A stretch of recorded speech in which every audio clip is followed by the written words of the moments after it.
Bihar board class 8 science science के solution हम लोग देखेंगे चैप्टर नंबर 6 और चैप्टर नंबर 6 का जो नाम है घर्षण के कारण। बढ़ते हैं हम लोग अभ्यास एक्सरसाइज की तरफ। देखते हैं प्रश्न नंबर 1 क्या आपको बोला जा रहा है। तो प्रश्न नंबर जो 1 है इसमें दे रहा है कि कौन सा जो गतिशील होता है, मतलब कौन सा बल गतिशील गेंद को मंद करता है। ऐसा कौन सा बल होता है जो गतिशील गेंद को मंद करता है। तो मंद करने वाला बल क्या होता है प्यारे बच्चों? घर्षण बल होता है, घर्षण बल। तो गतिशील गेंद को मंद करने वाला जो बल होता है उसे बोलते हैं घर्षण बल। यानी जब कोई वस्तु गतिशील होता है तो उस पे घर्षण बल जैसे लगेगा वैसे जो वस्तु होगा वो वस्तु धीरे धीरे धीरे धीरे अपनी गति को क्या कर देगा? मंद कर देगा, यानी कम कर देगा। चलिए बढ़ते हैं प्रश्न नंबर 2 की तरफ। देखते हैं प्रश्न नंबर 2 आप सबों के बीच क्या मिल रहा है। तो प्रश्न नंबर 2 में आपको दिया जा रहा है कि घर्षण बल क्या है। तो घर्षण बल क्या है आप सब जानते हो। घर्षण बल को हम लोग बोलते हैं विरोधी बल। याद रखिएगा, विरोधी बल बोलने का कारण ये होता है कि ये जो बल होता है ना, किसी भी वस्तु जो गति करता है उसका विरोध करता है, और यही कारण है कि उसे विरोधी बल भी बोलते हैं या इसको घर्षण बल भी बोलते हैं। चलिए परिभाषा देखते हैं क्या मिलता है। परिभाषा, किसी वस्तु पर लगने वाला वह हमेशा, यानी वह बल जो हमेशा गति का विरोध करता है उसे विरोधी बल कहते हैं। विरोधी बल को ही हम लोग घर्षण बल बोलते हैं। कारण ये है कि जो प्रत्येक वस्तु घर्षण बल होता है और उसके जो घर्षण बल लगता है वो गति के विपरीत दिशा में लगता है। मतलब अगर जो ये वस्तु है इस दिशा में गति कर रही है तो घर्षण बल लगेगा इस दिशा से, घर्षण बल इस दिशा से लगेगा, जिसके कारण ये वस्तु में रुकावट होगा और धीरे धीरे इसका गति क्या हो जाएगा? मंद होने लगेगा। यानी आपको फिर आगे बता देता है कि घर्षण बल हमेशा वस्तु के विरोधी बल होता है। जो वस्तु होता है उसके विरोधी बल होता है, क्योंकि उसका क्या करता है? विरोध करता। मान लीजिए वस्तु है इस तरफ जा रहा है और एक वस्तु इस वस्तु को गति करने विरोध करने के लिए क्या करेगा? इधर से बल लगाया जाएगा इसके विपरीत दिशा से। तो विरोधी बल होता है, कभी भी गति बढ़ने में मदद नहीं करता है। यानी गति बढ़ने में मदद नहीं करता है तो फिर क्या करता है? ये भी तो जरूरी है ना।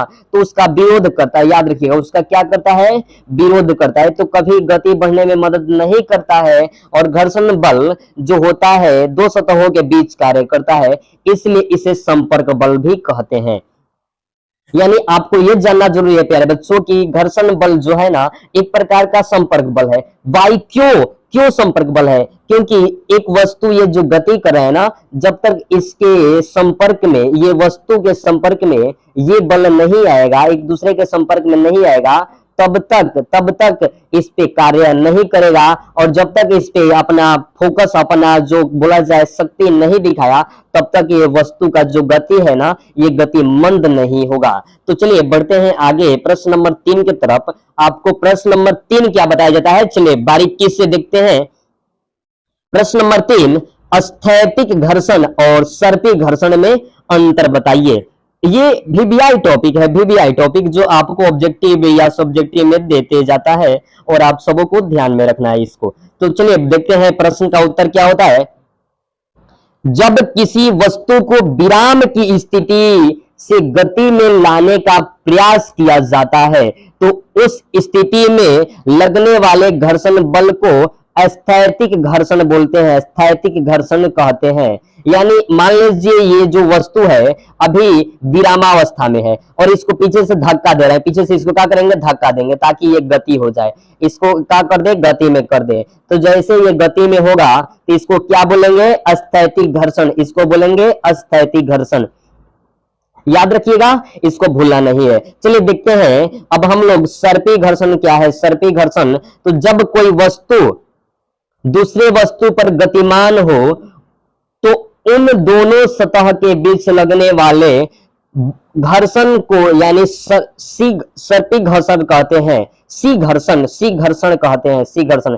एग्जाम्पल के लिए चलिए हम थोड़ा सा आपको बारीकी से अध्ययन कराते हैं और समझाते हैं। मान लीजिए ये मेरा एक ट्रक है, ये मेरा एक ट्रक है और ये ट्रक पर एक छोटा सा का है एक और छोटा सा गाड़ी लदा हुआ है। जैसे आप लोग बड़े बड़े जो क्रेन देखते हैं, बड़े बड़े ट्रक देखते हैं, इसी पे एक ट्रक लगा हुआ है और ये विराम अवस्था में है। इस पे हम क्या करें, इसको फोकस, इस पे बल लगा रहे हैं जिस कारण ये गति में हो जाए। तो जैसे ये गति में होगा तो ऊपर वाला भी वस्तु क्या होगा, ऊपर वाला जो ये वस्तु है, ये ऊपर वाला वस्तु भी क्या होगा, गति में होगा। तो जैसे ऊपर वाला वस्तु गति में होगा, ये नीचे वाला वस्तु गति में होने के कारण इसको बोलेंगे सी घर्षण, याद रखिएगा सी घर्षण।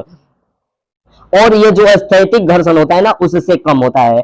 तो याद रखिएगा स्थैतिक घर्षण से सी घर्षण क्या होता है, कम होता है, यानी ज्यादा कौन होता है, तो स्थैतिक घर्षण। चलिए बढ़ते हैं प्रश्न नंबर 4 की ओर। प्रश्न नंबर 4 में आपको क्या बताया जाता है, तो घर्षण बल की दिशा क्या होती है। याद रखिए घर्षण बल की दिशा क्या होती है। अभी आपको बताए हैं कि मान लीजिए ये एक वस्तु अपने सीधी दिशा में जा रही है, तो उसके विपरीत दिशा में जब बल लगाया जाएगा और वो विरोधी बल होगा, तो वो विरोधी बल जैसे लगेगा तो वस्तु क्या हो जाएगा, अपने गति को मंद करेगा, धीमा करेगा।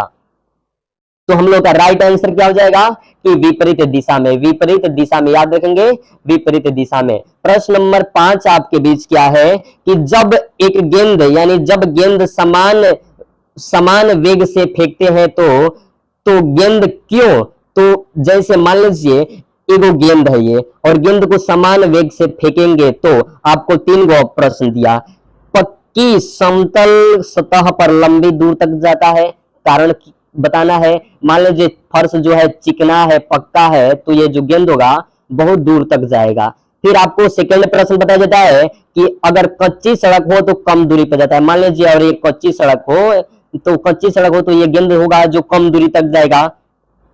और कंकरी सड़क हो तो बहुत कम दूरी तक जाता है, बहुत। मान लीजिए ईट जो बोलते हैं, कंकड़, सीमेंट मतलब हर एक चीज हो, अनेक बाधा हो, तो ये जो गेंद होगा बहुत कम दूरी तक जाता है। क्यों, ये 3 गो प्रश्न का आपको जवाब देना है। चलिए हम लोग देखते हैं इसका क्या आंसर होगा। तो फर्स्ट जो आंसर होगा इसको देखेंगे कि क्या आंसर होगा। जब गेंद समान वेग से फेंकती, यानी जब गेंद को हम समान वेग से फेंकते हैं तो गेंद पक्की समतल पर लंबी दूरी तय करती है, क्योंकि पक्की समतल की सतह प्रकृति और चिकनी होती है, जिसके कारण घर्षण बल कम लगता है। यानी कोई भी वस्तु गति तब करता है जब वहां पे घर्षण बल नहीं लगता है। जब घर्षण बल लगता है तो वस्तु में गति नहीं होती है। चलिए देखते हैं आपको कच्ची सड़क पर दूरी कम तय करती है, क्यों, तो जो कच्ची सड़क है ना प्यारे बच्चों, कच्ची सड़क पर दूरी कम करने का कारण यह है कि वहां पे घर्षण बल ज्यादा लगता है। घर्षण बल ज्यादा लगने के कारण जो दूरी होती है वो कम होती है। और 3 नंबर जो देखे कि कंकड़ीली जो सड़कें होती है, कंकड़ीली सड़कें की जो सतह होती है काफी खुरदरा होता है, जिसके कारण और खुरदरा होने के कारण घर्षण बल वहां पे बहुत ज्यादा अधिक लगता है। और यही कारण है कि परिणाम इसका ये होता है कि बहुत कम दूरी तय करती है। जैसे आप लोग दीवार, मान लीजिए दीवार हो गया, तो इस दीवार जो चिकना होता है, देखते हुए कि जब सीमेंट और मसाला से जब प्लास्टर करवा देता है, पूरा चिकना नहीं होता है, तो इस पे गिरगिट, बिस्टुइया जो होते हैं लोग, अनेक प्रकार के मकड़ी, ये सब जो घर में रहने वाले छोटे छोटे आपके कीड़े मकोड़े होते हैं, वो सब इसी पे रेंगते रहते हैं। क्यों, क्योंकि उनमें जो पैर में होता है रेशे की तरह होता है, जो उनको जबड़े पकड़े रहता है, जिस कारण वो दीवारों या छतों पे आसानी से चल पाते हैं। प्रश्न नंबर हम लोग 6 देखें तो प्रश्न नंबर 6 में आपको क्या बताया जाता है कि जब एक वस्तु दूसरी वस्तु के सतह पर गति करती है, जब एक वस्तु होगी और दूसरी वस्तु के सतह पर गति करती है तो कौन वस्तु घर्षण प्रदर्शित करेगी। जब एक वस्तु है, मान लीजिए ये एक वस्तु है, और जब एक वस्तु दूसरी वस्तु के सतह पर, मान लीजिए ये हमारा एक वस्तु है और ये जो वस्तु है एक ट्रक के ऊपर रखा हुआ है, एक ट्रक के ऊपर रखा गया है। जैसे ट्रक के ऊपर रखा गया है तो बताइए ये जो ट्रक गति करेगा तो कौन गति करेगा, ये गति करेगा, ये गति करेगा, तो गति तो दोनों करेंगे, लेकिन घर्षण बल किस में लगेगा। तो चलिए आपको 3 प्रश्न दिया रहा है कि निचली वस्तु के सतह पर और ऊपरी वस्तु के सतह पर। मान लीजिए निचली सतह वस्तु जो है ये और ऊपरी वस्तु ये, और फिर बोला है 3 नंबर में दोनों की सतह पर। तो ये जो घर्षण बल लगे ना प्यारे बच्चों, ये जो घर्षण बल लगा तीनों वस्तु के सतह पर लगेगा, सॉरी दोनों वस्तु के सतह पर। ये जो नीचे ट्रक है और ये जो ऊपर हमारा ये कोई वस्तु है, इस पे भी जो बल लगेगा, यही कारण है कि दोनों वस्तु की सतह पर घर्षण बल लगेगा। वरना जो होगा कि इसमें गति जो है, गति नहीं होगा, घर्षण बल नहीं लगेगा। जब घर्षण बल नहीं लगेगा तो जैसे गाड़ी आगे बढ़ेगा तो वस्तु नीचे की तरफ गिर जाएगा। चलिए अगला प्रश्न देखते हैं। अगला प्रश्न आप लोगों के बीच क्या है, तो ये प्रश्न है कि खिलाड़ी के द्वारा, यानी खिलाड़ी द्वारा जूते में कांटी का प्रयोग किया जाता है, क्यों? आपको जवाब देना है। जो खिलाड़ी होते हैं उनके जूतों में कांटी का प्रयोग क्यों होता है? आइए जानते हैं इसका कारण क्या है। तो कांटी जमीन में घुस जाती है, यानी धंस जाती है, जिसके कारण जूता और जमीन में बहुत अच्छी संपर्क स्थापित हो जाती है। जूता और जमीन में बहुत अच्छी से संपर्क स्थापित हो जाती है, मतलब आज हो जाते हैं, संपर्क आ जाता है, जिसके कारण परिणाम स्वरूप ये होता है कि घर्षण बल का मान अधिक हो जाता है। यानी जैसे जो खिलाड़ी होते हैं उनके जूते में कांटी होता है कि जैसे वे लोग चलेंगे तो जो कांटी होगा जमीन में घुस जाएगा, और जब जमीन में घुसेगा तो घर्षण बल कम नहीं होगा, घर्षण बल ज्यादा हो जाएगा, और खिलाड़ी जो होते हैं लोग फिसल कर नीचे नहीं गिर पाते हैं और वो अपने क्षमता के अनुसार से प्रदर्शन कर पाते हैं, खेल पाते हैं। चलिए प्रश्न नंबर 8 जो है, प्रश्न नंबर 8 देखेंगे कि घर्षण बल हानिकारक है परंतु अनिवार्य क्यों है। तो चलिए इसका आंसर देखते हैं कि सतहों के बीच घर्षण ऊर्जा अव्याप्य करते हैं, मतलब जो घर्षण है सतहों के बीच में जो घर्षण को बहुत ज्यादा उपयोग करते हैं, घर्षण के कारण वस्तुएं घिस जाती है। राइट, कपड़ा, जूता, चाकू, पेंसिल, पेन, बॉल पेयरिंग घर्षण के कारण घिस कर क्या हो जाते हैं, खराब हो जाते हैं। मशीनों में घर्षण के कारण ऊर्जा की क्षय होती है, तथा दूसरी ओर बिना घर्षण के हम पृथ्वी पर नहीं चल पाएंगे, वाहन सड़क पर नहीं दौड़ पाएगी, घर्षण के कारण ही वाहन पे गति संभव है। वाहनों के दिशा में परिवर्तन, कागज पर लिखने इत्यादि ऐसे ही बहुत कार्य जिनमें घर्षण सहायक होता है। कहने का मतलब यह है कि अगर घर्षण आपके जीवन में नहीं है तो आप दुनिया की कोई भी काम नहीं कर पाते। जैसे हम लोग चप्पल पहनकर सड़क पर चलते हैं तो चप्पल क्या हो जाता है, घिस जाता है, चाकू घिस जाता है, अनेक प्रकार के ऐसे वस्तु है। जैसे अगर घर्षण बल ना हो तो रोड पे जो गाड़ियां है वो गाड़ियां नहीं चल पाएगी। कागज पे हम लोग लिखते हैं, कॉपी में फेयर करते हैं, ये कॉपी में जैसे कॉपी और कागज, सॉरी कॉपी और कलम एक दूसरे के घर्षण में नहीं आए तो ये लिख भी नहीं पाएंगे। ऐसे जो होते हैं घर्षण बल बहुत ज्यादा सहायक होते हैं। चलिए प्रश्न नंबर हम लोग 9 देखिए, प्रश्न नंबर 9 क्या है। तो 9 में आपको बता देता है कि जो धारा रेखीय आकृति से क्या समझते हैं, जो धारा रेखीय आकृति होती है उससे क्या समझती है। फिर आपको बता देता है इसी में कि हवाई जहाज की आकृति और नाव जहाज की एक विशेष आकृति क्यों प्रदान की गई है, मतलब धारा आकृति प्रभाव क्या है।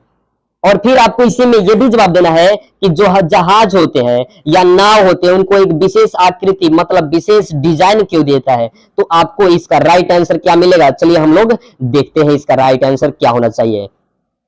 तो तरल पदार्थ, तरल पदार्थ में क्या क्या आ सकता है, तो गैस और द्रव में गति करने वाली वस्तुओं की आकृति विशेष रूप से प्रदान किया जाता है, मतलब एक विशेष रूप से इसका ढांचा तैयार किया है जिससे घर्षण का मान कम किया जा सके।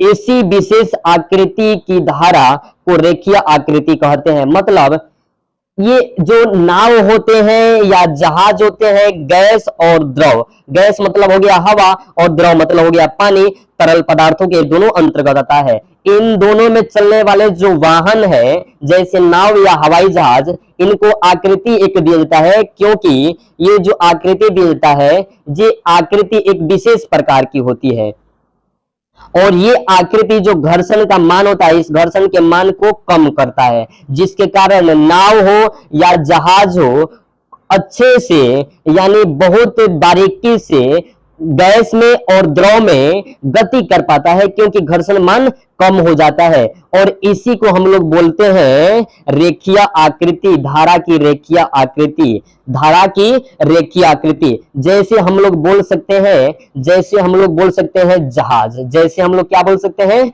जहाज। चलिए बात करते हैं उदाहरण के लिए कि जैसे नाव हो या जहाज हो, इन लोगों में जो धारा आकृति दिया जाता है ना, ऐसे आपको दिया जाता है ऐसे, क्योंकि ये जो हवा और जल में कम से कम घर्षण उत्पन्न करे, और कम से कम घर्षण उत्पन्न करेगा तो जो इनकी ऊर्जा है वो कम खर्च होगी और आसानी से यह एक स्थान से दूसरे स्थान तक गति भी कर सकता है। तो आइए प्यारे बच्चों, आप जान गए कि जो नाव होता है या जहाज होता है, इनकी एक विशेष आकृति इसलिए दी जाती है ताकि ये आसानी से घर्षण को कम कर सके और एक जगह से दूसरे जगह पे गति कर सके। प्रश्न नंबर 10 में बढ़ते हैं।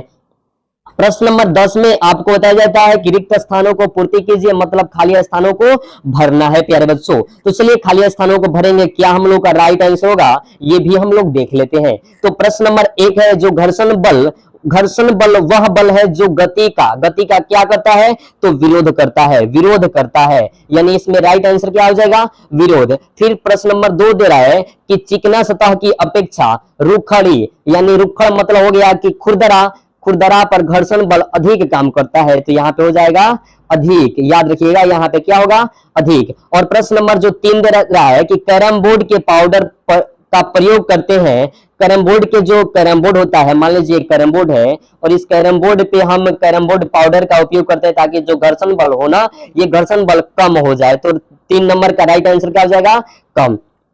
अगला जो प्रश्न बोल रहे हैं, अगला प्रश्न बोल रहा है कि तरल पदार्थों के घर्षण, यानी तरल जो होता है तरल, इस तरल पदार्थ में जो घर्षण बल लगता है ना, उसको बोलते हैं प्यारे बच्चों कर्षण बोलते हैं। क्या बोलते हैं, इसको बोलते हैं कर्षण, याद रखिएगा इसको क्या बोलते हैं हम लोग, कर्षण बोलते हैं, जो तरल पदार्थों में घर्षण बल लगता है। फिर आपको दिया जा रहा है कि हवाई जहाज की जो आकृति होती है धारा रेखीय आकृति होती है, धारा रेखीय आकृति ऐसे होता है ताकि ये जो होता है ना आसानी से घर्षण बल को क्या करेगा, कम करेगा। तो आप सब समझ रहे होंगे। प्रश्न नंबर जो 11 है प्यारे बच्चों, प्रश्न नंबर 11 हम लोग देख ले कि क्या हम लोग का आंसर होगा।